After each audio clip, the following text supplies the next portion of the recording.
Hello,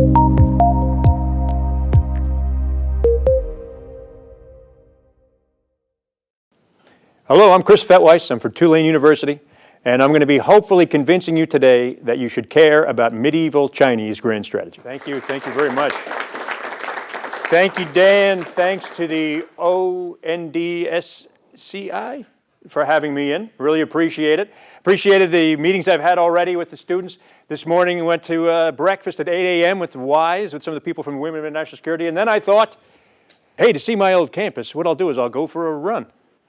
That was a stupid idea. It's a beautiful day, I'll go for a run. Two pieces of advice for you. Don't go for a run. Everything hurts on me right now. And number two would be don't get old, because that would affect the calculations, like maybe going for a run. Sounds like a good idea. That notwithstanding, I'm happy to be back. Very, very pleased to be back in my alma mater, and thanks a lot, Dan, again, for inviting me. I hope I won't take up much of your time with nonsense. I hope it's interesting. I hope you get something. I'm going to hopefully tell you today why you should be interested in medieval Chinese grand strategy. It's not just because it's the most important bilateral relationship in the 21st century, but there are some implications for politics today that I'm going to be talking about. We hardly have most people in this country, if you're like most people, you have no idea what happened in China before, say, 2000, and that's not just your generation. Most people don't understand much about Chinese history, especially pre-Mao. It all sort of blends together. We don't learn about it, the Chinese do. And they wrote everything down, so they have a lot, unlike the West, where there are big chunks of our history that are lost. The Chinese know much about theirs. We're going to be talking about their golden age. To them, the Tang Dynasty is, oftentimes students in China are taught, this is the high period, the biggest, the richest, I said most richest. I should try to avoid stupid phrases. The most glorious part of their past. And we're going to talk about why and what that it says about their strategic culture. At the same time, the Chinese were at their greatest extent.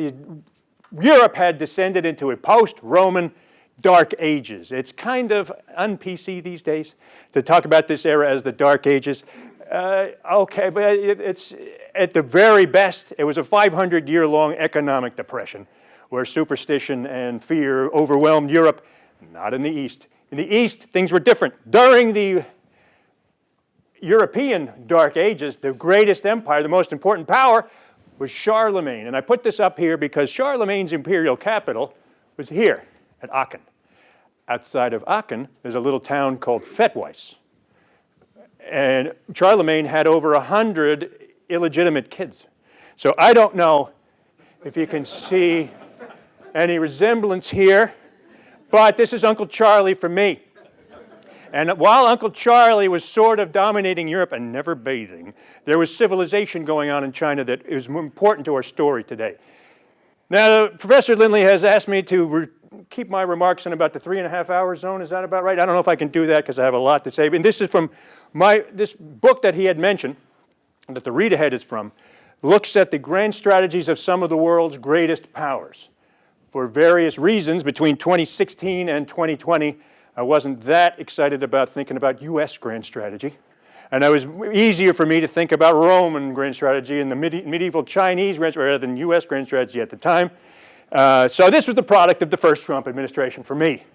And the last thing the world needs is a new way to conceive of grand strategy, a new definition of it.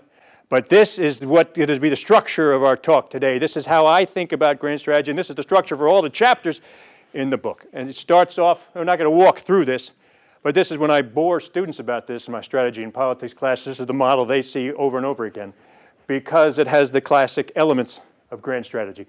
Everything starts with theory. When you're taking your theory classes, when you're suffering through all those isms, that's the foundation of how people think about the world, and it's the foundation of grand strategy. And we're going to talk especially about how the Chinese thought about the world and how the Chinese thought about culture and what is potentially their strategic culture. We're going to talk about their policies, or the ways, the interests, the ends, and the means, especially the tools. Because the Chinese were unique. And among the periods I looked at, this is backwards here, in that everybody else on here had the best military of their time. You want to see how the Romans were able to carve out an empire? They had the best infantry in the world. They could punch way above their weight. A small Roman unit could often defeat a much bigger unit of enemies. Say the Mongols had this unbelievable cavalry. The British had their navy. You know, everybody else on here had the best military of the time except the Tang. The Tang had a very unreliable military. They weren't very good, repeatedly defeated by much smaller military formations. So how do you put together a grand strategy, especially one that's going to come to dominate the region, lead to a glorious age, and not have a reliable military? They had to rely on other tools, other means. So we're going to talk a little bit over the course of the next 3.5 hours, right, Dennis? We could, okay, about how they did it. Chinese history, to oversimplify, is a story of consolidation and fragmentation. The one power comes to dominate and then disintegrates. The Warring States period of the BCE era, which gives us the stories that you all know about Mulan, and maybe you're aware of Sun Tzu's writings, come from this era.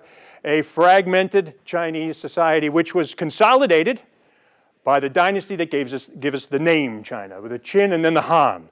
The Han roughly coterminous, roughly at the same time as the Roman Empire. The Han, however, disintegrated. This cycle continued. There was the 3 kingdoms and then 16 kingdoms between the Han and the next consolidation, which occurred under this guy. The Sui emperor was able to defeat essentially his rivals. He's also obviously into kind of silly hats. His dynasty, however, just lasted for 2 emperors. Some of the choices he made are going to be central to the story. We're going to skipping over big chunks of history and oversimplifying some stuff and some really interesting stories that I get into more so in the book. But one of the things that obsessed the Sui emperors was reattaching or reclaiming the glory of the Han, putting the Han Empire back together. And they thought that this looked a little bit like an elephant. I don't know if it's a pointer. Is this a pointer? No. But they thought this looked like an elephant. Maybe that was the trunk. Oops. And that was the tail, perhaps. In the Han Empire, the tail of the elephant, to the extent that it was really an elephant, was Korea. Korea was part of the Han Empire, but it was not part of China under the Sui. So a couple times they wanted to try to reattach the tail, to reconquer the rest of the empire. And they mounted, and at the time Korea was divided into 4 states. They launched 2 major campaigns, and when I say major, more than 1 million troops to attach the tail, to attack Korea, far outnumbering the Koreans. Essentially about North Korea today. If China was attacking North Korea but failed spectacularly under the first Sui emperor, and then his son took over. His son, who is thought of and remembered as one of the great tyrants in Chinese history for other reasons, thought, I'll try it again. Had more than 1 million troops and 1 million support personnel coming out of maybe 50, 60,000 Koreans. They got crushed again, over and over again. Throughout not just the Tang era, but Chinese history, their armies have underperformed. And this is a sort of a puzzle. This is a military effectiveness story to some degree today. And we'll talk about potential implications for the present and future. And the second of these invasions was such a catastrophe that it led to the Sui dynasty collapsing. Back home, people started rebelling, getting mad at how mismanaged the foreign policy was. And they revolted against him and overthrew him, a duke from the north, who took the dynastic name Tang, overthrew the Sui emperors because of that disaster in Korea. And he was already an unpopular emperor, as I talked about. But it was under these Tang emperors, 300 years or so, that is remembered as China's golden age. They inherited a consolidated empire. And we're going to talk a little bit about what they did, how they put together their grand strategy, and how they maintained their dominance throughout this era. It was under this guy, he's one of 2, often talked about as the greatest emperor in Chinese history, Taizong. He had about 2 decades or so in power, and he was the one, 2 decades of peace and prosperity, almost unprecedented in Chinese history, and remembered very, very positively. How do you do it if you don't have a reliable military? These aren't peaceful times. These aren't an era of, they are surrounded by unpeaceful neighbors, as we're going to see. How do they do it? And it was remembered, however, the Tang era, largely remembered as a golden age, not for its material martial prowess or the military power, but for the arts. It was a golden age of poetry and painting and pottery and all sorts of other creative arts. This is why this era is often thought of as the high peak of Chinese history. It's because of the arts. And there's a journal, Tang Studies, out there. I know you're all reading it regularly. And 95% of the articles in Tang Studies are about the arts, which is frustrating when you're trying to find out stuff about their history and their politics, by the way. But there's a heck of a lot more written about their poetry than their battles. Their historians wrote a lot more about the development of their arts than the development of their military. There's a reason for this. It talks about Chinese cultural identity and cultural strategy. Strategic culture we talk about in political science. There's a lot written about Chinese strategic culture, starting with the book on the upper left there, Alistair Ian Johnson, talking about the effect that strategic culture has on decision makers. And almost all of these books look at Chinese strategic culture as a comparison to realism.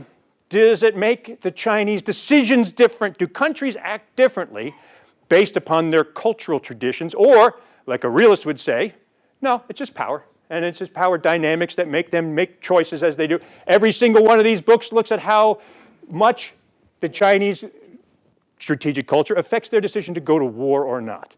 They don't look at about how well they do once they decide to go to war. Because strategic culture, first of all, this is a good little diagram that I stole from the internet, like everything else in my PowerPoint presentation. But there's stuff underneath the surface. And how much do these emotions, thoughts, and ideas matter in the day-to-day decision-making of policymakers? That's the main question scholars have investigated when they talk about strategic culture. And the Chinese strategic culture is pretty clear and different. It largely comes, but not only from this guy, who you've all heard of, but many of you might not know too much about. I'm only going to throw a couple of untranslatable concepts at you, so don't worry. But the first one is this, that Wen is superior to Wu. That this notion that high culture is superior to martial culture. That poets and artists and bureaucrats are superior intellectually, morally, just in society than warriors are. This is a different kind of message that people got, say, in Europe, where the great heroes were the people from Beowulf. Whoever said the greatest warriors would be the cultural heroes. This is a different kind of message that most Chinese kids got in the medieval era and straight through, to some degree, today. That the lowest scholar or poet, which might be in the lowest one, me, superior to the mightiest general, that's not a normal, or that's not a typical, I should say, message. How much does that affect what they do, what China's decisions are? This seems strange, and it is atypical, but it's not terribly controversial. This guy is often thought of as the godfather of American sinologists. This guy is at Harvard for 50 years or so. And he sometimes said John Fairbanks he invented modern sinology. Either way, he was one of the people who described it in depth, that Chinese youth were given no heroes that are in uniform. It has distinct effects on what they do. If you had to go in the military in the medieval China, oh, sorry, you didn't have anything else open to you. The best people in their society didn't become officers. They went into the bureaucracy, they became poets. You therefore had second-rate folks, second-rate intellects entering the military. And as a result, they wasn't nearly as effective. They weren't the major heroes of Chinese society. What would our society be like if we didn't make heroes of everybody in uniform? In fact, we kind of looked down upon them. I guess you had nothing else you could do. How much would that affect our day-to-day interaction with the rest of the world? How much would that affect our decision-making? And how much, in our story, would it affect battlefield effectiveness? Because if Chinese would go to war with armies of peasants that were badly led, badly motivated, badly trained, and they would underperform over and over again. So most of this conversation in these books looks at how much does this sort of uncontroversial among scholars, but surprising strategic culture, a Pacific with a small p, strategic culture, how much does that factor into what they do on a daily basis? My story, and then they read ahead a bit in the book more, how much does it affect Chinese effectiveness on the battlefield? Because you see underperformance, not just in the Tang era, but throughout Chinese history. In 1449, 250,000 people, 250,000 troops followed the emperor of China, the Ming Dynasty, into a Turkish area, into the steppes, to punish a recalcitrant little tiny Turkish Mongol steppe empire, which fought them with maybe 20,000 troops and crushed them. 20,000 of the Turks captured the Chinese emperor, and it sent 250,000 or so packing. It happens over and over again, not all the time, but generally speaking, this is the opposite of most great dominant powers. That Chinese could overwhelm their opponents with overwhelming numbers, but underperform otherwise. So, that's the basic theory we're dealing with here, how they see the world. The security environment for the Chinese Tang Dynasty, like most dynasties throughout Chinese history, split into two types of threats, what they referred to bandits and barbarians. Bandits being internal. Anybody who was a rebel was a bandit, and anybody who was not Chinese was barbarian. So you might have heard that term thrown around by your professors here and there. Every Chinese emperor had to worry about threats at home and threats abroad. Bandits and barbarians.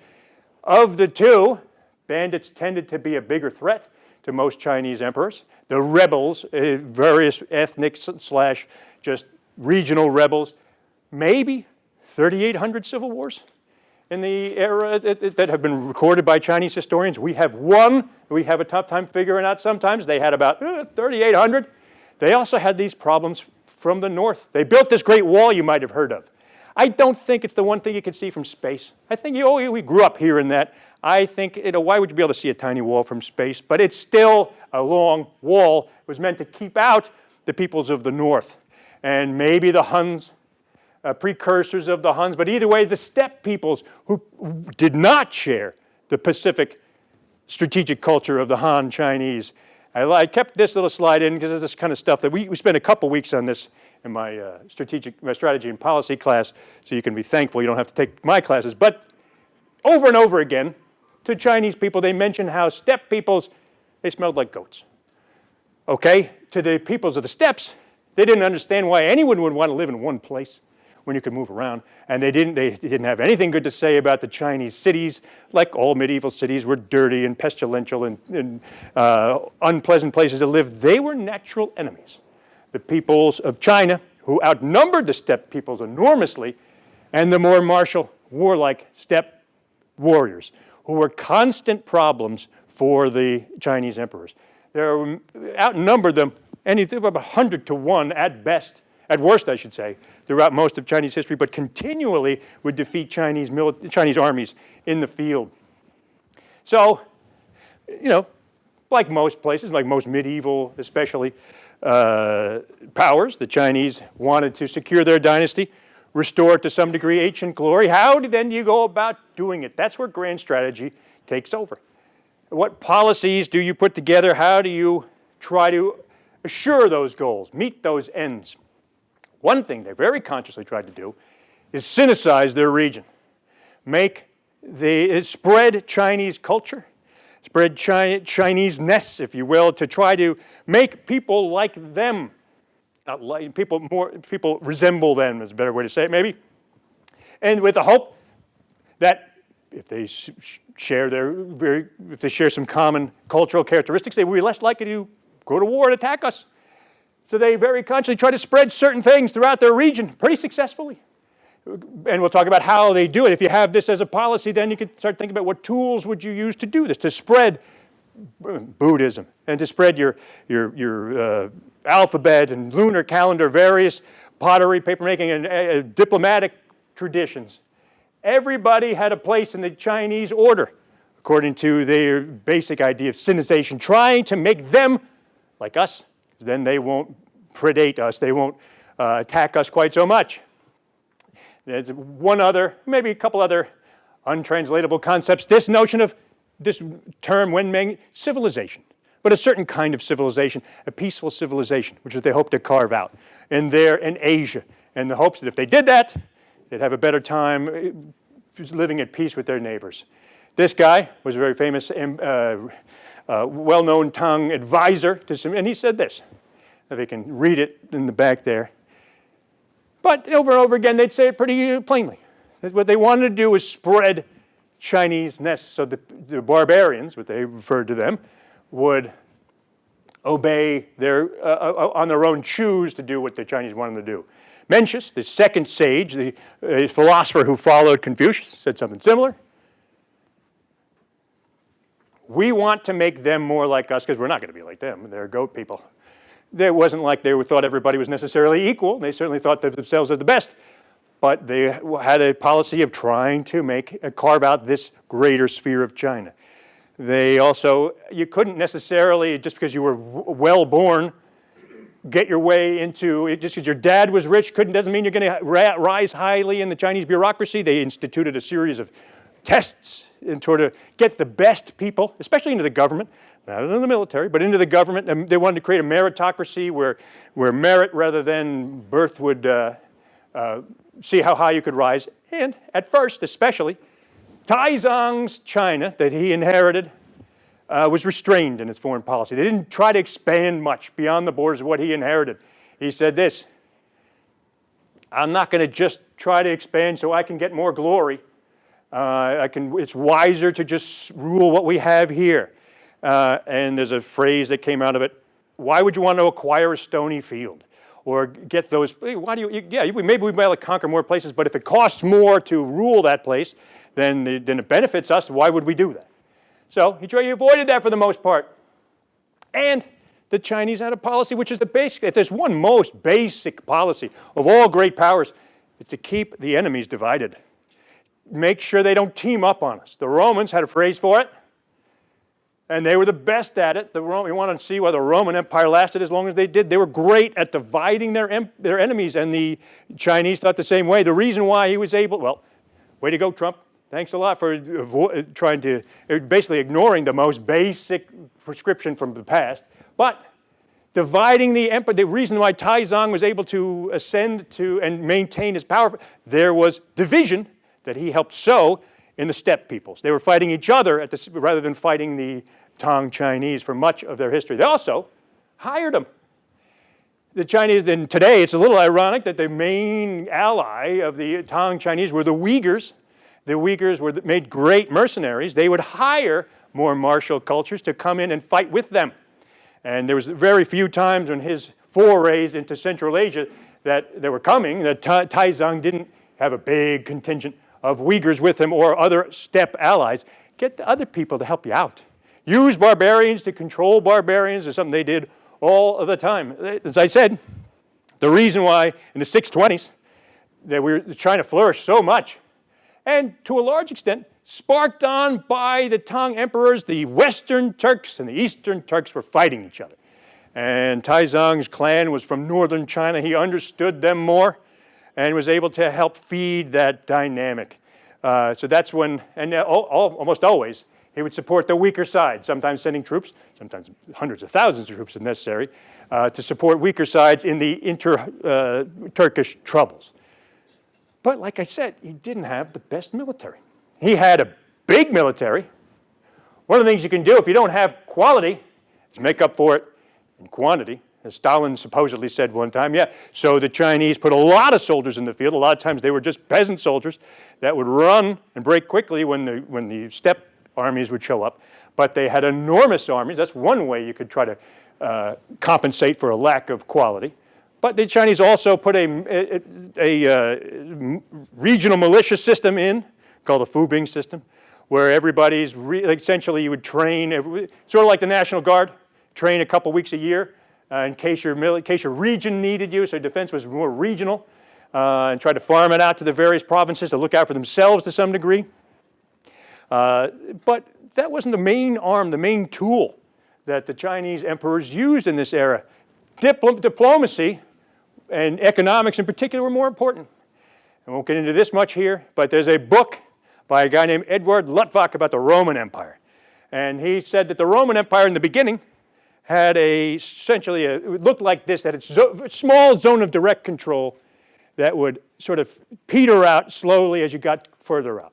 And you'd rely on client states the further out you went, and you had less control the further you extended from the center.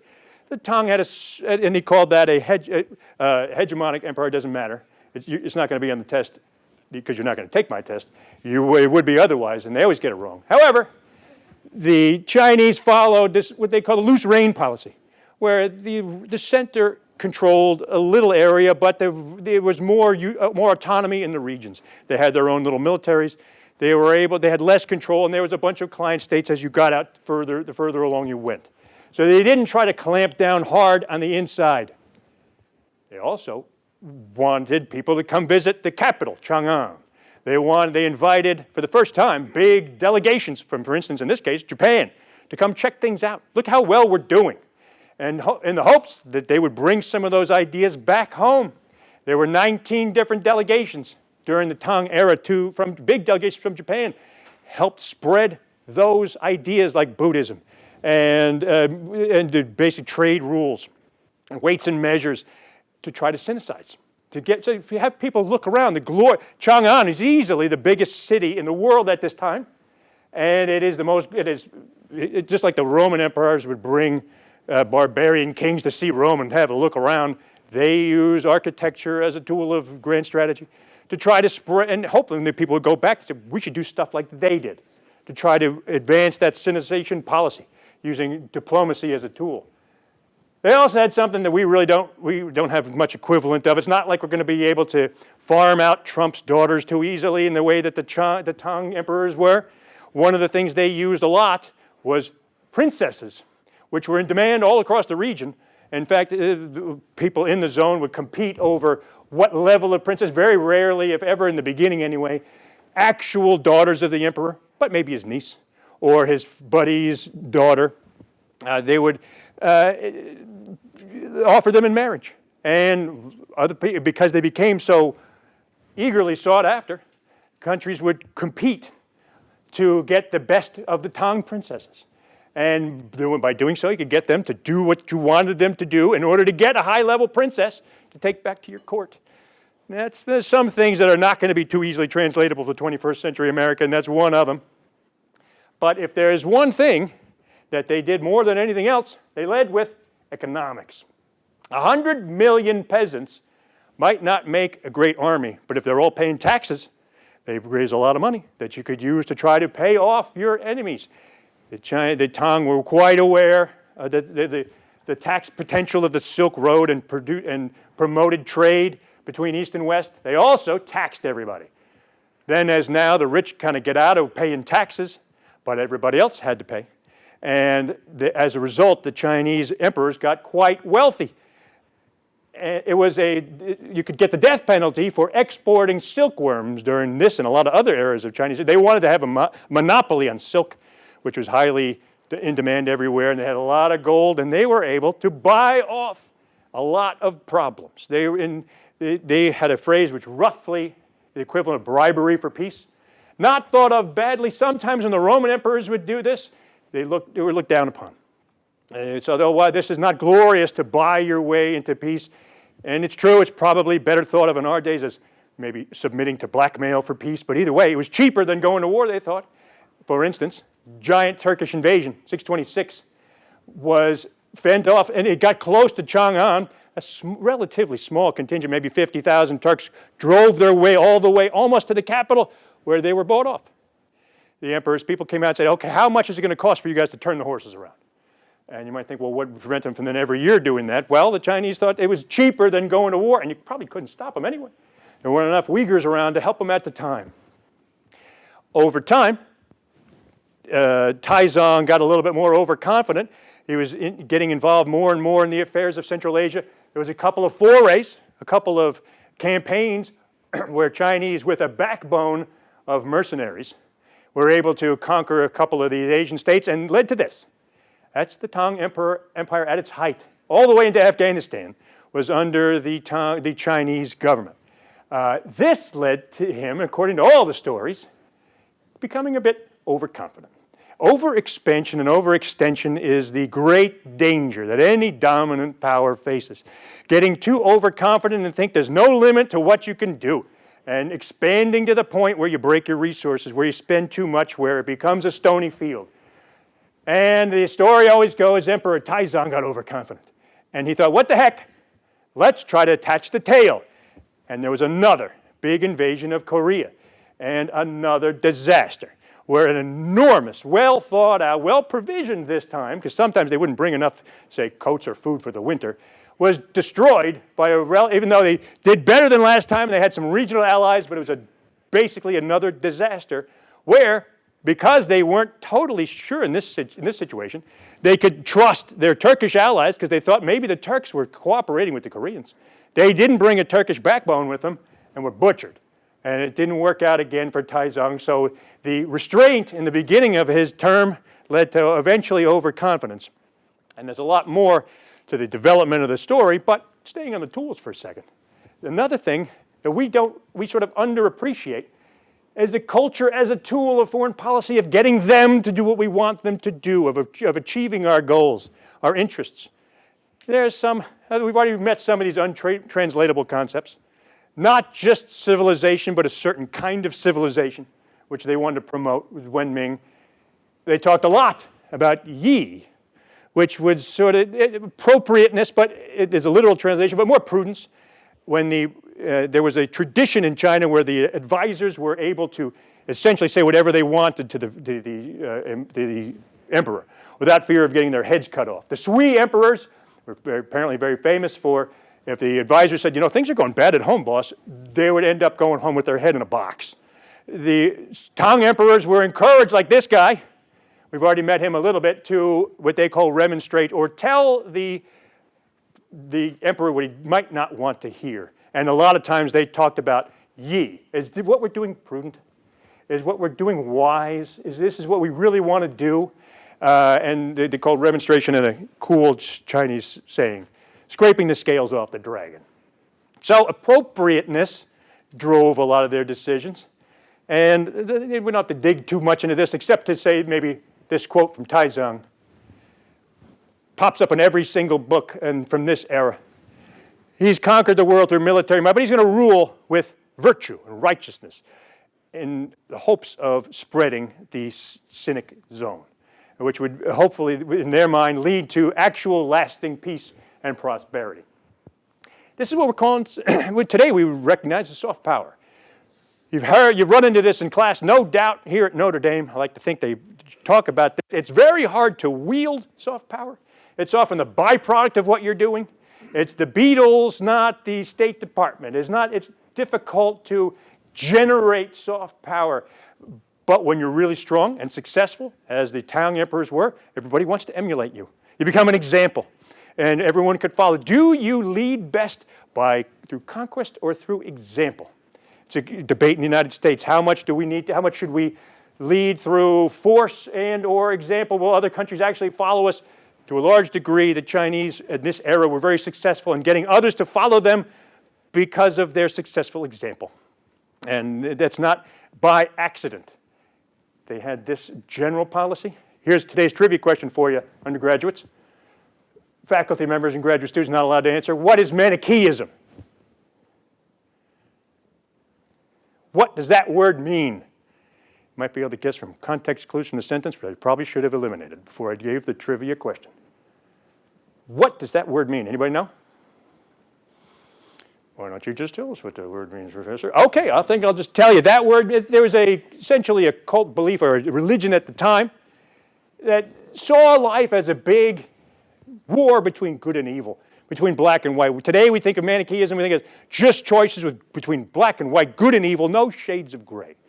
And throughout the writings of the Chinese at the time, they were quite clear to show that they rejected this notion, saw life as complicated, and wanted to make a tool of this. Might seem like a small thing to us. Of course you need to empathize. Of course you need to understand your opponents in order to manipulate them or to affect them. But it wasn't common, say, in the Dark Ages in Europe. It wasn't a common thing for an emperor to say what we're going to see Taizong in a second saying. But here's Wei Zheng, that very famous advisor again. obviously patronizing. We're not talking about we're all equals here. We're first, thought the Chinese. But there's a room in this for everybody, and we need to understand them in order to manipulate them. That's not a big statement necessarily in 2025, but in 625 it was. It's not the case that everybody thought the foreigners were human beings no matter where they lived. In fact, most people thought those other people over there, they're kind of subhumanish. Foreigners had a place in the Chinese system, the Chinese civilization. And they were able, so this doesn't seem remarkable to us, but it was strategic, not just moral, not just ethical and cultural. They wanted to spread this zone of cynicism. There's obviously one-way cultural exchange, as I already talked about, and I've skipped over cool stories of the second Chinese emperor, the great emperor of this era. I skipped over the great, there was a revolt eventually that brought down the Tang, the An-Lushan revolt. Maybe 20 million people killed, we're not sure. 6-year-long war that the emperors put down when they hired enough Uyghurs to put it down. We're also skipping over the one empress in Chinese history. The one time there was a woman governing China was for a substantial chunk of time in the Tang Dynasty. But I'm going to end with this because I think it's sort of mind-boggling when you think about the past and you think about how far we've come. I'm one of these people who believes that history is a story of improvement. We're getting better. And if you don't believe me, consider this, that almost every great power in history has used eunuchs as advisors to the emperor. Eunuchs, if you're not aware, are men that have been separated from various parts. And it was done initially to have the advisors, no one would have to worry about the advisors getting near the queen. But quickly people started, and it started in China about 5,000 years ago, that people thought, you know what, if men don't have those parts, they can think about other stuff other than sex. They're probably going to be better advisors. They're going to be wiser. They're going to be more in touch, to have more time to think about strategy. The Tang were served by something around 5,000 eunuchs. This idea somehow spread around the world. My uncle Charlemagne had eunuchs in his court. There were eunuchs in the Byzantine court. They were throughout the Middle East. The Ottomans, they had eunuchs leading armies. In China, some eunuchs got to be so rich and powerful that they would give their fortunes to their kids. And you might think, wait a minute, their kids? Yeah, what they would do is apparently go down to Chinese orphanages and adopt a boy.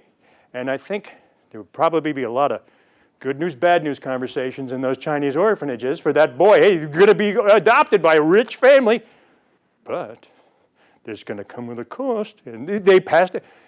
Things are different. And the last, you might think this is an ancient practice, the last castrated person to serve a Chinese emperor died in 1996.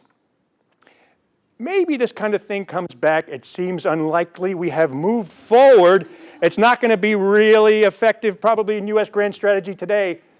But that brings up the question, what is, from this story, effective in U.S. grand strategy today? It is the case, generally speaking. You look throughout Chinese history, their armies have underperformed compared to the raw numbers you were looking at. Even in Korea, the Chinese armies were able to push the Americans down to the 38th parallel with 600,000 troops and taking enormous casualties. Doesn't mean they can't win. They do win sometimes, but they underperform. Would they underperform if fighting broke out in Taiwan?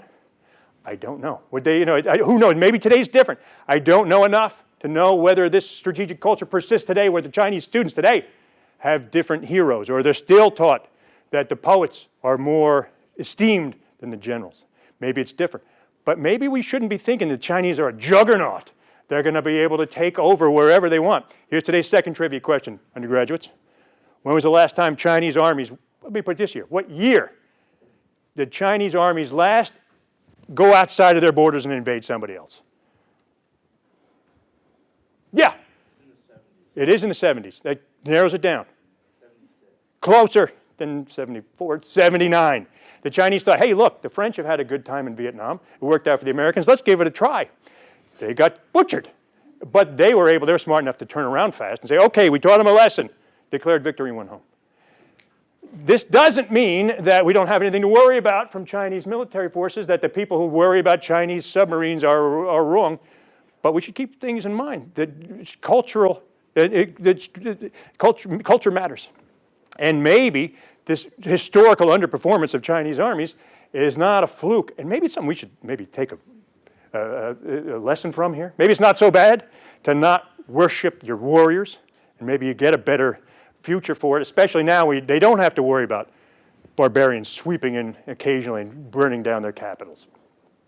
That is the story here, and I know that Dan thinks, keep going, Professor. But no, I got to shut it off, Dan. You didn't pay me for more than 45 minutes.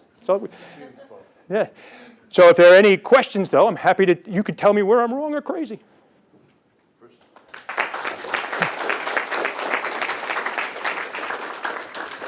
I'll keep the question list. Just raise your finger, and if I notice you, yes, Dave first. Oh. Sir, thank you again for the time here for the class. As a visiting fellow for the War College, and in reference to Michael Pillsbury, the 100-year marathon, it seems like the Chinese have mastered the art of patience. Whereas you can say that in American politics, every 4 to 8 years, there might be a cycle or stagnation of decisions, and in their eyes, it's we can beat them out economically or politically. So I'm curious to hear your thoughts on with this high culture, especially with the development of the Chinese military. Are there any drawbacks to that? Because it seems like operationally and strategically, there's still a lot of issues, such as Chinese ships ramming each other or political issues occurring in the region of Africa, et cetera. I love that question. Thank you for it, because you're too young to remember the Cold War. But during the Cold War, we were told the communists are thinking 1,000 years ahead. They have a generational plan. They're thinking so far ahead. 20 years ago, the Islamists, we were told, had a plan down another generation. The enemy always thinks ahead, and we're always thinking too much in the present. Maybe it's true. There are these people who say, oh, the Chinese have a 100-year plan.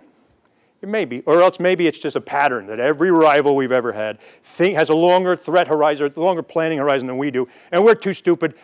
We always are playing checkers while they're always playing chess, whoever they are. I don't know how many times I've heard that statement, and some people say, well, Obama was playing marbles when they were playing. Oh, fine. But I'm not convinced that the Chinese have this master plan. I'm not saying to you we shouldn't plan either, or shouldn't be concerned. But I'm also not worried about Chinese fishing boats ramming Filipino fishing boats. I don't think necessarily, we have to worry also about overextension from us. Does every square yard of the world have to be defended by us? By American taxpayers? What worst case scenario, Chinese take Taiwan. Terrible. But then what? There's a 1967 movie where the Chinese burrow under the Pacific and pop out next to Las Vegas. Okay, well, if they start burrowing, then they've got to take some measures. Otherwise, look, it would be, we should try to prevent that eventuality, no question. But what should we be prepared to do to resist it is a bit different one. So I hope that answers your question, Tim. What war college are you from? The Marine Corps War College. Okay, so I used to teach at the Naval War College, and they'll say, oh yeah, the Marines always say, my Navy people would say, oh, the Marines are the Department of the Navy, and the Marines always come back, yeah, the men's department. Okay, all right. Anyway, next. I know there's a lot of strong opinions about medieval Chinese grand strategy. Professor Desch. Thanks. Thanks for the presentation, Chris, and the read ahead. Mercifully brief. But it makes me want to look at the rest of the book. I had two sort of things I wanted to push you on. Why is this? Why is what the Tang Dynasty doing grand strategy? And you wrote a book about grand strategy, and I guess you had to call it grand strategy to have it in the book.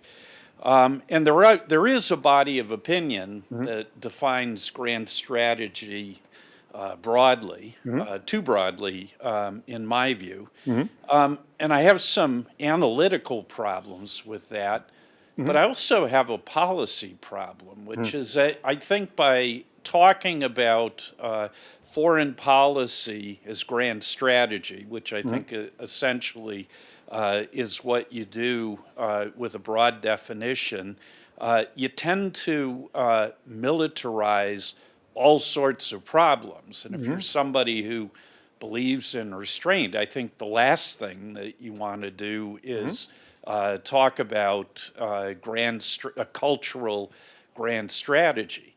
Now, I think the idea of using alternatives to military force is a great one, although I do want to ask you a question about how effective it was. But why isn't this about the foreign policy of the Tang Dynasty rather than grand strategy? So that's the first question. Second one is, you said, and I'll take your word for it because I don't know a lot about Chinese history, that the Tang Dynasty, was in important respects the acme of China historically. And I guess, it survives for a couple of centuries, but eventually it falls apart. And it seems to fall apart because it relies on cultural diplomacy and, eventually doesn't get a very effective military. So is it just the fact that, relatively speaking, it did better than a lot of more militarized dynasties that makes it the peak? Yeah, and I'll take your second question first. Thanks for both of those, because it eventually collapses because after this gigantic rebellion, and we're not sure how many people died in it because Chinese have censuses before and after, and it looks like maybe 100 million people died or so, but or 50 million people died, but people just moved around. After that rebellion, the dynasty reformed, but was never able to capture that kind of prestige that allowed this kind of soft power that had its region follow it in the same way. So it was a collapse not so much of the military, which the rebels and the government fought to a standstill for 6 months, and it wasn't until the Uyghurs came in big numbers that was able to put it down. And they lost prestige. They lost that soft power that comes with greatness in the region, and then rebels started to pop up all over the place. They reasserted themselves about 800. There was 2 emperors that reasserted themselves. One of them, however, then died playing polo. So as I said before, don't go running. The second one would be don't play polo. Nothing good happens. It can't be fun. A Chinese emperor who would look like he was going to put the empire back together died playing polo, and his sons were idiots. So it didn't work out, and the rebels broke out throughout the region, and they were unable to put them down. They also pissed off the Uyghurs because they didn't pay them. So the Uyghurs came in and took over the capital for a while because they could do that. There's 10,000 of them. You think about the number of Chinese people, 10,000 Uyghurs took the capital. Well, and then it still hung on, throughout the 9th century, but it was a shadow of its former self. The real peak of it was that 7th century that people think of the Golden Age. But was it grand strategy? And Professor Desch is right. There are people very skeptical of grand strategy. The concept exists because they often think of it as a plan, a secret plan. I know Professor Desch doesn't think this, and he didn't phrase the question this way. But people are skeptical of whether the concept exists. And he's right that people who write books about grand strategy are pretty sure the concept exists, and because every country has goals, and they have to. What grand strategy helps you do is prioritize those goals and set up how are you going to go about achieving those goals. Peace and security are right at the top, or security and prosperity are at the top.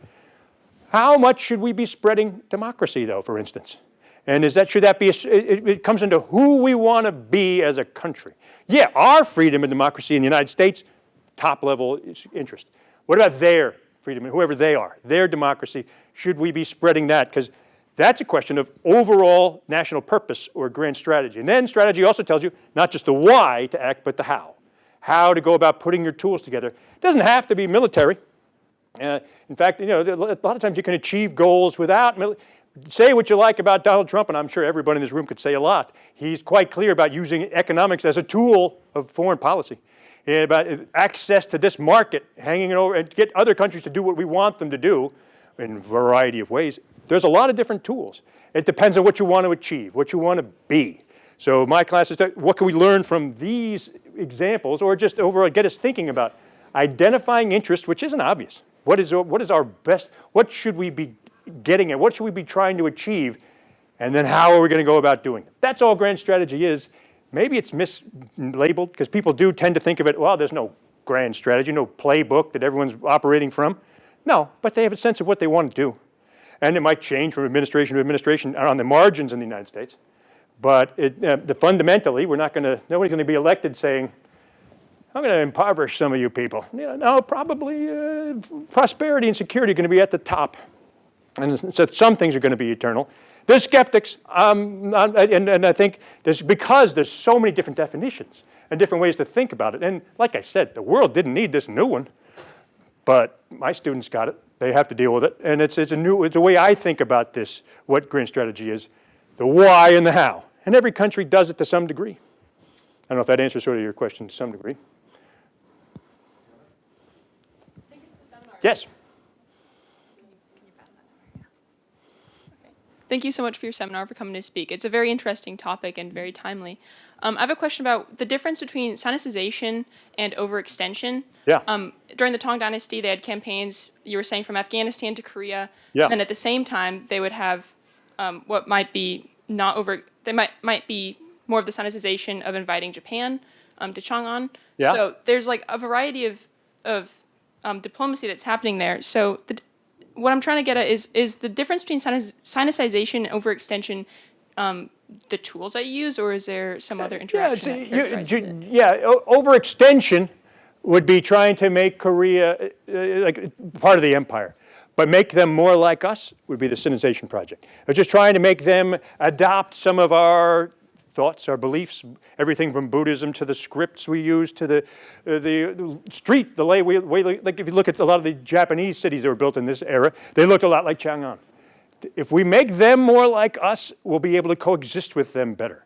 They won't think about attacking us. They won't think about ganging up on us. And then the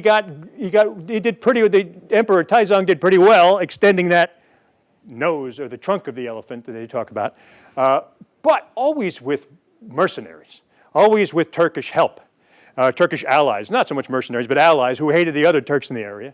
And then that's when overconfidence and overextension comes, when you try to assert military control, when you militarize aspects of foreign policy. And they thought, hey, everything's going great. Now is the time we can go get Korea. Over all of that advisor we met a bunch of times, everybody would say, what are you talking about? It's not prudent. This is stupid. What are you doing, Emperor? And he said, I've listened to you all, and we're going to go attack anyway. And it was a disaster. So it was using that military, actually, which is and direct control. Sinicization is indirect control. Just get them to be like you, and you'll be able to coexist better. Your security will be attained that way. If that answers a little bit.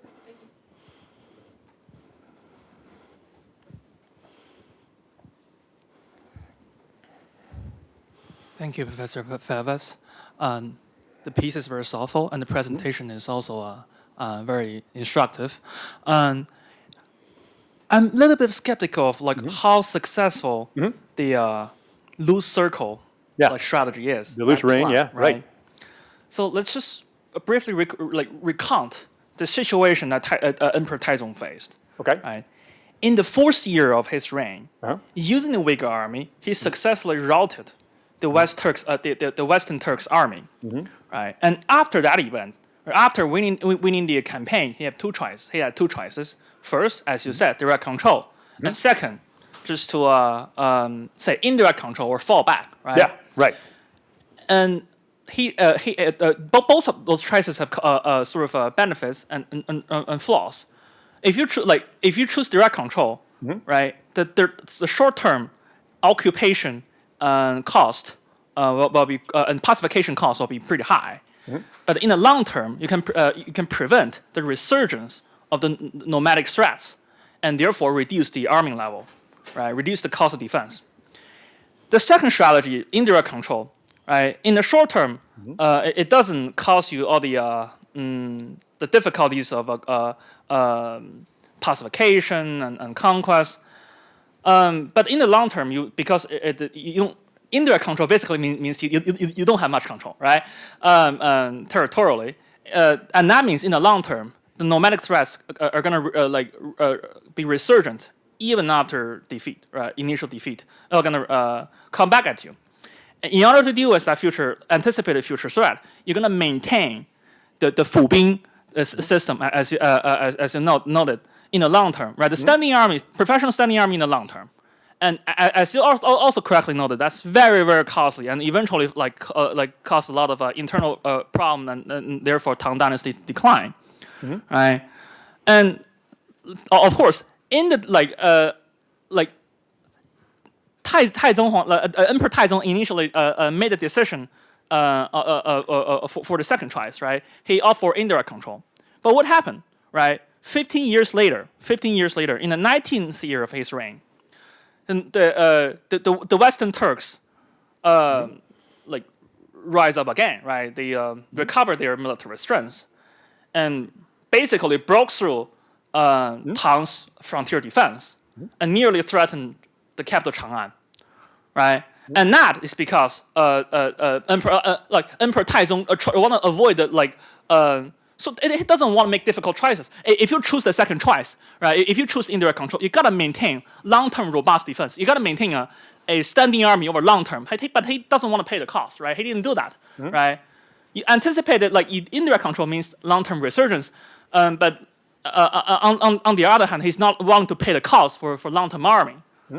And the consequences, almost the fall of the dynasties, military disaster. He eventually recovered the situation on narrow margins, but yeah, that is basically the strategic dilemma you faced, right? You got to make hard choices. Then there was another choice he could have made, and some people were advising him to do it: kill them all. How about we just get everybody in a room and shoot them all? The equivalent of essentially genocide as a tool. And there was some of his advisors saying there will be a resurgence. It's difficult to say, well, all you need to do is pacify them or just have direct control. We tried this thing called direct control in Afghanistan for 18 years or so and didn't know. It doesn't always work out. It's more difficult than you think, especially nomadic peoples that are tougher than you. So it's tough. There was people saying, look, let's kill them all. And that will be the final solution to the Western Turk problem.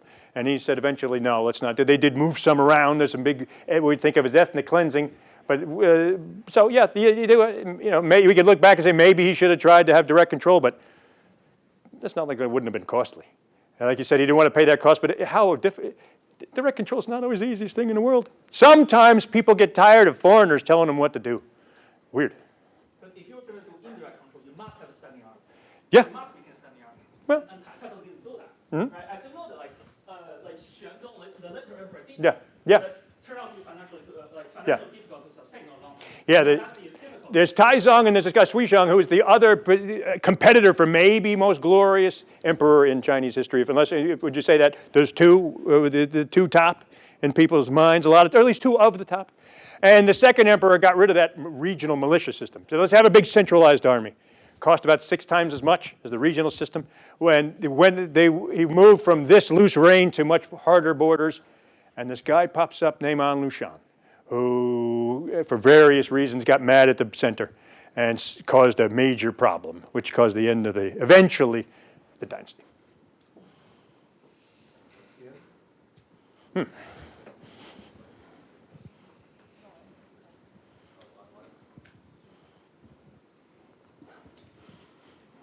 Like a number of the questions you've gotten here, I'm very interested in the logic of this transition from informal to formal empire. And I'm wondering if there are two places in particular you could just tell us a little more. So first, on the logic of the transition itself, the strategic choices that led to this very costly and ultimately unsustainable strategic choice. Do you view this as primarily a grand strategic miscalculation, a misalignment of means and ends? Because we see, obviously, other empires, the British, particularly the Romans, who are much more highly militarized, very successfully making that transition and sustaining their empire for almost 4 centuries after transitioning. So is that the story at the heart of this grand strategic mistake? And what is the logic that was fueling it? I'm curious. You've noted the how Chinese society devalued military success, et cetera. Was there a legitimation element here that the emperors were pursuing in expanding, establishing control? Was this about trade protection and control of the mercenary elements around their borders? What made that choice ultimately the one that they selected? It's a great question, because in the beginning of the second great emperor's reign, he inherited this system, inherited the Fubing system, and over time went away from it. And people have asked that question, why? What was the point? And there's been some argument about why the Fubing system was de-emphasized. The borders hardened. The outer zones of influence. You can imagine just essentially a fence around the wall around the empire. And some of the generals manning that wall became empowered. They started, you might have heard in political science, the principal agent problem, where you have a principal, somebody here in Chang'an whose interests are not the same as his agents in the field. This general An Lushan had different interests over time because he was a powerful general manning some of the periphery, eventually led a rebellion. So it was that decision to go away from the Fubing system which led to eventually the fundamental weakening of the empire. Why he did it has been the subject of some controversy over time. I can't tell you exactly why so. I could certainly make up something and you would all buy it. But I can't necessarily honestly tell you, except that because it cost a lot more too. It cost 6 times as much to man what do you call it, territorial, what Black, this guy called a territorial vision of empire. And it was much more fragile. And it didn't work in the long run. And so people think that's one of the great blunders. But if they had been able to put down the rebellion more quickly, maybe it would have lasted longer. There's a lot of these what ifs. Big answer too, we know so much more about this era than we do about my Uncle Charlie's era. There's a couple of people writing stuff down during Charlemagne's. Entire chunks of European history are lost to us, not here. We spend no time digging into it. Our strategists, how many even really know much about what the Chinese were doing? It's just sort of so confusing for Western eyes that we don't dig into it enough. But that's one of these controversies. I don't really know. Okay, we have an online question. Thank you. This question is from Andre Rainville. He says, to what extent do you believe the influence of the Maritime Silk Road and the expansion of the Tang's overseas contact in the 8th century might inform current policymakers? Well, the Silk Road itself, the emperors certainly valued trade a great deal. They valued the economic potential that came with this. You probably all know the Silk Road, the trading route that I have somewhere. Who cares? There's a slide here somewhere about how much does it affect? Probably not much. There's a big danger of using lessons of history to inform policy making today. Most of the time when leaders use history, they do it badly. Or, more commonly, they use history to enforce a decision they've already come to, and they think you're stupid enough to believe it. So people will always trot out. I'm sure everyone in here has heard people talk about appeasement in Munich constantly. Everything is appeasement. That the conference there that Hitler attended it's not remembered properly, but the point is people have already decided what their opinion is. They just use history to back it up. So there's a big danger, according to answer that person's question, of trying to get direct lessons from history. So you might think, well, what's the purpose of studying it all? You can see patterns. You can get a sense of how people generally act, how countries act. And if you see patterns, you can get some sense of what's probably true today and probably not. But there are no lessons. History doesn't repeat itself. No matter how many times you've heard George Santayana misquoted. The quote's correct, but I looked up what every history major at some point runs into. Those who don't remember history are destined to repeat it. That's not what Santayana meant. He didn't mean that history is going to repeat itself. He's talking about something different, but history doesn't repeat itself. So beware of any time people use history to justify their policies today. History shows clearly, it's almost always followed by some stupid statement or a complete lie that happens to line up with exactly what that person thought before they started talking about history, which is a trouble for a historically minded person such as myself. So I don't think the Silk Road necessarily is going to have direct lessons for us today, but that doesn't mean there's not value in trying to see patterns that might repeat themselves throughout history, and maybe some lessons about overextension, about keeping your enemies divided, things like that. Next up is Kirby. Yeah, hi.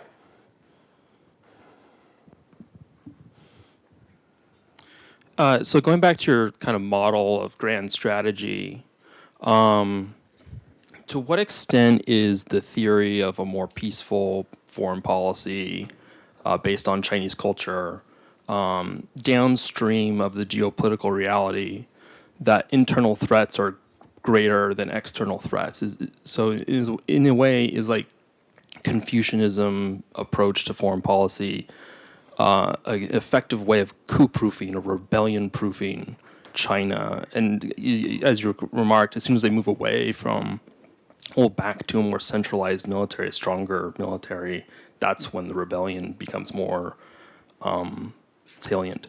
It becomes a problem if one of those tools. It doesn't. It's not, this is not a prescription to militarize your foreign policy, because there's a lot of different tools that can be used to try to pursue your goals. And fortunately for the Chinese emperors, when bandits acted, they were also Chinese.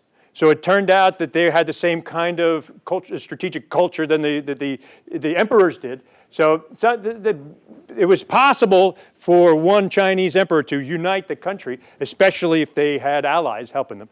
But the internal fights were, like the Romans always worried more about other Romans than anybody else, and the Chinese thought the same way. But luckily for them, they came from the same strategic culture, did the bandits. The other problem, they lived in a neighborhood. The medieval world was not full of Pacific states. The ancient world in particular, ancient Mediterranean. Plato said essentially it's a war of all against all. And everybody thought that way. There were no peaceful states. You couldn't last long. This was different. And they weren't in a peaceful neighborhood. There were no peaceful neighborhoods. So how do you deal with the problem of these warlike peoples in the steppe, and a lot of times you could buy them off, but they weren't going to stay long. That's the thing. One thing they could guarantee, and maybe the reason why they prioritized the bandits, the barbarians would come in, burn stuff, take stuff, and leave. And later on in the story, the Tibetans became a big problem. Maybe 1 million Tibetans total. 150 million or so Chinese. Tibetans constantly, one time the Tibetans drove all the way in, took Chang'an for 2 weeks, were stunned by this, didn't know what to do, pillaged for a while, and left. They didn't want to rule. They just wanted to raid. So it's the same with the Turks. Turks could cause problems, but they're going to leave. The bandits might stay. Bandits might want to rule, which is why they worried about the bandits more. And there's another Nanchao, there was another little tiny, now it's sort of southern China, used to come up and raid into Chinese area. If you just look at the numbers, the Chinese should have overwhelmed them, shouldn't have been a problem. But their armies consistently underperformed compared to what we would expect them to do. Does that mean they're going to do it today? I don't know. But it's just something to keep in the back of your mind when people talk about the juggernaut that is going to sweep over Taiwan. There's nothing we can do. Well, maybe. The Navy certainly thinks that way. The Chinese stop spending on their Navy, our Navy's going to have a big problem, because how are they going to justify all these ships that we have? But do they want to do it? Maybe. It certainly would do it under certain circumstances. But it's not a foregone conclusion. Putin had much more trouble in Ukraine than we thought he would. I'm just thinking the Chinese probably would have a bigger trouble taking Taiwan than we might think they would too. I might be wrong. Maybe it's World War III, and if that happens, you're not going to be around to come back and mock me anyway. No, yeah, that's the thing. I could say nuclear war is never going to happen. What are you going to do, haunt me from beyond the grave? Hey, Chris. Thanks for coming. Mm-hmm. So I wonder, you've got a lot of things going on in describing Tang grand strategy. Mm-hmm. Just call it grand strategy for now, even though I'm with Mike. So you have this theory. At the beginning, you talk about theory, their sense of how the world works. Mm-hmm. To me, that's the core of grand strategy. And as I understand the theory, it's a theory that culturally similar people don't invade us. So if we can change their culture so they're more like us, our security problems will be solved, right? So the theory is that cultural difference causes war and conflict, and cultural similarity causes peace. Now, I think that theory turns out largely to be untrue, and it turns out to be untrue for the Chinese, since one of their big problems is local bandits who share their culture, as you point out. So they've got a wrong-headed grand strategy because it's built on a theory that's false and that they should know is false. But maybe that's what the grand strategy is. But you also have some kind of bribery theory. Spreading around money. And I've never been clear about the net direction of tribute in Chinese history. It's very confusing to me, right? Like, you pay countries to become your tributaries, and when they're your tributaries, they give you money.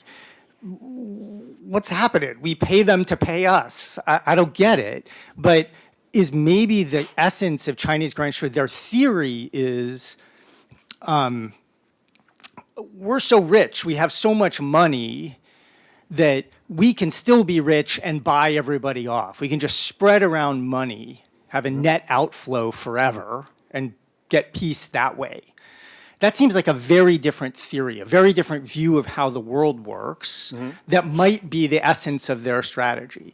Or they have a while water birds fight theory of grand strategy, which is, as long as they're fighting each other, we're safe. And so if we can prod them to fight each other a little bit, or just leave them alone and left to their own devices, they fight each other, or they leave. Like, their theory of the warlikeness of the world is, we have a niche at the center where we're safe. So we basically have a forgiving security environment because of all our natural adversaries have a habit of committing suicide by fighting someone else instead of fighting us.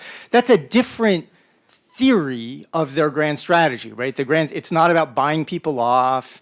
It's not about culture. It's about, I don't know, natural instability or incompetence of enemies. You got a dynastic story mixed in there. You have a whole lot of different theories. And none of them is your usual theory, which is liberalism, right? That over time, we're just becoming better people and the better angels of our nature are taken over and we're getting so rich that we don't want to fight anymore. And like, conflict is so atavistic, we don't have a problem. But it's very hard to make that case about the Tang Dynasty. Now, maybe they were just so rich compared to what was before that they were just better people in some way and they didn't want to fight. But that was a long time ago, so we can't have your liberalism story. I'm just wondering how you sort these things out. Like, if you want to have lessons for grand strategy, you have to come to kind of the core theory of the grand strategy. And then that theory has to be right, and that theory also has to be appropriate to the new situation. And so I would just wonder, like, I just spun off 3 significant ones and then a flip one of from your chapter. How do you sort these out? Because your chapter has all of them. So what is the Tang grand strategy? Well, it's a great way to put it, because I don't see that what you just described as contradictory theories. I see them as sort of non-mutually exclusive policies of things that they're going to try at the same time. There's no reason why you can't buy people off and at the same time try to change other ones. But it wasn't necessarily the founding theory of Tang grand strategy to say that if we make them all look like us, we'll have no problems. It was, however, to say, hey, maybe that'll be part of what we're doing is to try to make them like us. Part of what we might do is sometimes buy them off. You don't have to have a theory that says we can always buy them off, because you can't always buy them off, but maybe sometimes you can. If there's a unifying theme is, what do you do, unlike in the other chapters of my book, when you can't rely on that top one there? The Romans didn't have to worry about this quite so much. They did a lot of stuff, like they divided and conquered. You might, if you look at Roman grand strategy, you might think there's a bunch of contradictory theories in there too, unless you see them as more complementary policies, complementary things that can happen at the same time. There's no contradiction between sometimes buying people off and sometimes trying to change them into you, and they go together, because you have to compensate for not. If you don't have that top one, how do you assess? And usually, if you didn't have that top one in the medieval times, you were in big trouble. Someone's going to get you. So they compensate in other ways, and so other things rise to the surface at the same time complementing each other.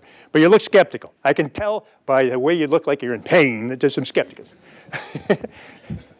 These aren't tools. They are tools that are supposed to work a certain way because you have a theory about how the world works. Sure. Right? And I mean, tools don't do stuff by themselves. They do stuff because you use them to manipulate the world, and the world may or may not respond as you want. Like, you have to have a theory. And grand strategy is rooted in theory, and these are different theories, right? Now, they may not be mutually exclusive, although I think many of them actually are. But, Sorry about this. a core grand strategy comes down to, here's my theoretical sense of how the world works. People are motivated by money, so you can buy them off. People are motivated by, culture and prestige and whatever, and so you have to convince them that they don't want to fight. There's persuasion, something like that. They're motivated by. You wrote an article about the grand strategy of the spiral model, about too much militarism blows back and people come and get you.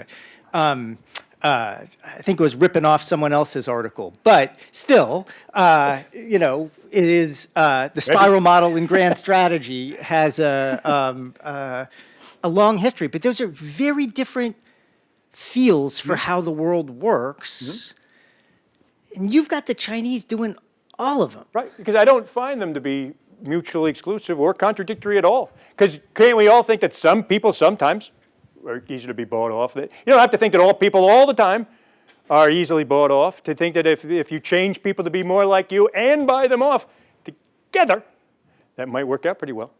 I don't see them as that part of the theory. That's why I talked about them. And granted, I came up with this, so of course it's going to, you can think it's totally crackpot. Here, how to go about doing it, because once you then get the goal, if the policy becomes sinicization, well, then how do you go about doing it? Then you can factor in the tools. And then you can say, well, maybe sometimes paying your way to security is going to work out. Occasionally, the Romans thought the same way. Did they think, however, you can't usually knock their heads together? Yeah, they did. They can hold these two tools at different, maybe it's appropriate at different times, maybe appropriate for different enemies, different goals. There's a lot of things going on in grand strategy at the same time, but they're all, I would say, complementary rather than contradictory. But, that's at least how I square that circle. I don't know who I ripped off, but I'd like to know, because I probably ripped off somebody. Maybe something is in my head. The classic article about restraint. Sure. In 1997. I cite. Yours truly. Sure. You actually don't cite me, but that's okay. It's not about that. It's just the idea that spirals could be the root of a grand strategy. Sure. Is a long-standing and good idea. Okay. Yeah. In the past, I have complimented that article many a time. So I know he's one of my actually, when I was in grad school, like some of you, I read that article, had a bigger effect on my thinking, obviously, since didn't necessarily lead to the Chinese grand strategy. That was Trump. Next we have Jack and then Xavier. Tough act to follow, Jack. Yeah, thank you for the talk. I just have a much quicker historical question about specifically this bribe for peace policy that they had. Was there ever an enemy that came back again and again and again, and kind of the Tang almost fell into a monetary appeasement? Because at first glance, it seems pretty ripe for exploitation. Yeah, because then what stops them from coming back next year? That's why actually the Romans fell into that trap more. The Huns kept coming back, and the Romans would pay them off. It turns out the Huns had unlimited appetite for gold. There's not too much of that, actually. Because I also give you the impression here that they stopped raiding after that one big raid. There were hundreds of raids throughout this era that the steppe peoples would come in, burn stuff, take stuff, and leave. And so it wasn't all, it's sometimes the fun of, it just seems for the fun of it. So it wasn't possible to pay them off every time. And it wasn't something that they always were able to do, because they essentially figured out maybe it's easier to rebuild than to try to fight them off all the time out in the edges. That wasn't popular with the people on the edges. But there were hundreds of raids throughout this area, and sometimes pretty big ones. So they try to fight them off, they try to buy them off, do different things at different times, with the knowledge that this probably will pass. The Turks had no interest in governing. They were going to burn stuff, they loved to pillage. Maybe they were bumper stickers. They loved pillaging, and then they would leave. So it wasn't always, but you're right, because how do you know? I mean, at what point is this just blackmail? They're going to come back for more.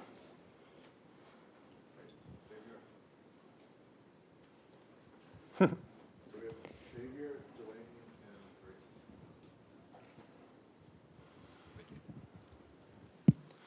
Grace. My question is a little different. It's about like assessing the application of the Tang Dynasty's grand strategy. When specifically like looking at the Tang Dynasty's grand strategy, there's a large emphasis on cultural influence and this sort of like soft powers. When looking at like the global cultural context of like the globe, I would say that it's like more one-dimensional because like everybody, or it seemingly everybody had this idea that warriors were greater, and whereas the Tang Dynasty, like they brought in this like new wave of thinking where it's just woo over win, and I would say that in turn, that's what gave them the opportunity to like have these like dominance and soft powers. So like when assessing, when applying that to like the status quo, do you still see that same opportunity for soft powers in a world that has become so increasingly culturally diverse in terms of ideas? Yeah, it's such a great question, and I don't know. I can tell you for sure that the Chinese still talk about this. They still talk about, you don't have anything to worry about it from us. Wu is greater than when. I taught in China for a while, and I heard these kinds of statements all the time. You don't have to worry about us. Unlike you guys, we don't attack outside of our region, or certainly outside, and hardly ever outside of our borders. So they talk about it as if it's still part of their culture, their cultural tradition and strategic culture. Whether it means, though, that they're less likely to act on that belief or less likely to attack Taiwan, I don't know. There's a lot of people totally convinced, naval circles in particular, people are convinced 2027. That's the year because there's essentially a statement by the Chinese leader that by 2027, I want you guys to be able to put together a military in case we have to take back Taiwan. The Navy has taken that as, that's the year they're all going to be doing it. That's just when it's going to happen. I can't say it's not going to happen. I can say, though, that this tradition, at least nominally, still exists in China. Whether it really affects, that's why the big literature out there on strategic culture, does it really affect the way countries act? Or is it power and national interest like a realist would tell you? And a lot of these books here on this the list that I had up before tend to be on the side of that realism explains Chinese behavior, which I take no particular position on, except to say that the military effectiveness is affected largely by that strategic culture, not necessarily their behavior, how good they are at it. It doesn't mean they won't be able to, maybe they got a lot better, I don't know. There's a lot of people worried a lot, not just about them burrowing into the Pacific, by the way. Fun little movie. So at some point, one of our generals says, when we were spending all our money up there, they were spending it down there where it counts. Okay, but outside of that, it's hard to imagine too bad an outcome. They're hitting the beach at Burbank and moving. I don't think they're going to do that. But that doesn't mean, it depends on how you identify interests. Will it affect their behavior? I can't tell you. Will it affect how good they are at it? Possibly. All right. I promise this isn't a gotcha question. You can get your gotcha. It's gonna sound like one, but I promise it's not. So you've warned against kind of taking history and using it as a justification for current actions and personal beliefs. Yeah. So in your work, how do you prevent yourself from taking your current beliefs and projecting it onto what some people here have said is collating a bunch of disparate strategies? You're right. And then anytime you're looking at these giant topics, the biases you bring in are going to affect what you see and affect how you interpret things. So I believe it or not, don't spend a whole lot of time in these chapters trying to read much into it rather than describe what's happening. Because there's no particular there's no guide, for instance, of what's overconfidence and overextension and what's not. At one point, the Mongols unbelievable military effectiveness. They have a big convention. They say, okay, we have two choices. We can go invade into the Middle East or into Russia. And they decide, let's do both. And any advisor would have said, that's probably risky. That's probably an unrestrained overextension. It worked. It worked in both cases. So there's no real, overextension's only obvious in retrospect. But your broader question is exactly right. Anybody writing history or thinking about history and implying lessons has to keep in mind that, and you have to keep in mind too, who the writer is. Anytime you read a book of history, that's not a neutral person. That's not a robot. Well, maybe it is robots these days writing history. But generally speaking, people have positions that they bring into it. And they have biases, and they want you to determine lessons from their work that might not be exactly straight. History is unfortunately not black and white. And of course I'll have biases. Everybody will writing this stuff. But that doesn't mean some interesting stories don't pop up here and there. Occasional jokes. We have Grace, and Caden just raised his hand, so we've got 3 minutes. I will be brief. Okay. Thank you so much. I really appreciate your talk. I find it very interesting. Thank you. I'm especially. Well, we didn't hear, the people back home didn't hear all the interesting parts of the compliments. You'll have to repeat that. Just kidding. I really appreciate your talk. And I'm especially curious about your application of your analysis to present-day China's behavior. Yeah. So right now, similar to during the Tang Dynasty, China's investing heavily in soft power and economic campaigns. But I'm curious, do you think that these present campaigns are undermined by China's domestic military crackdown in a way that they weren't during the Tang Dynasty when China took a non-militaristic approach both internationally and domestically? It's a great question because we shouldn't think of the Tang Dynasty as a golden age for liberal democracy or human rights in China. You say the wrong thing about the emperor. Unless you're one of his specific inner circle advisors, you could get your head cut off. So don't think, there was still some authoritarianism going on here. Does the Chinese leaders crackdown at home imply things for his behavior abroad? One of the great IR questions is, as a leader, how he treats his or her own people, reflective of how they treat neighbors. I'm sort of skeptical. I mean, I'm not totally convinced that a crackdown at home, and there's people worrying, will leaders use external crises to distract from domestic problems? The diversionary theory we call, maybe. But I'm not totally convinced that I see anything. It wouldn't be so much the crackdown if they start making heroes out of generals, naming streets after generals in ways that, besides, chicken dishes are named after generals sometimes, mostly by Americans though. There's not a lot of things named after generals in China. So if that changes, that's something to keep an eye on. Crackdown at home, they crack down at home all the time. Throughout Chinese history, it was not a good idea to disagree with the president or the king, the emperor. But I'm sorry. Talk like an auctioneer. Yes.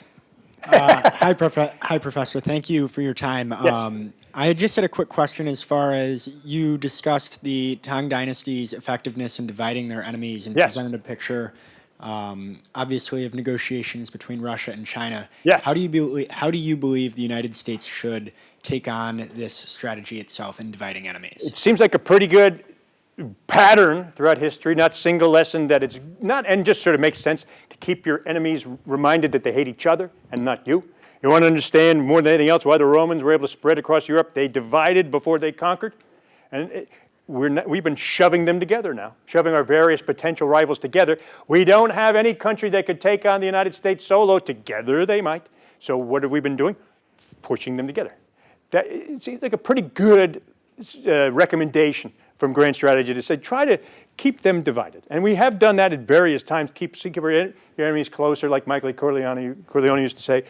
And maybe it wouldn't be a bad idea to spend some time thinking about how to keep China and Russia apart, rather than shoving them together all the time. At least that's what the Tang and the Romans might recommend. Let us thank our speaker for Oh, thank you.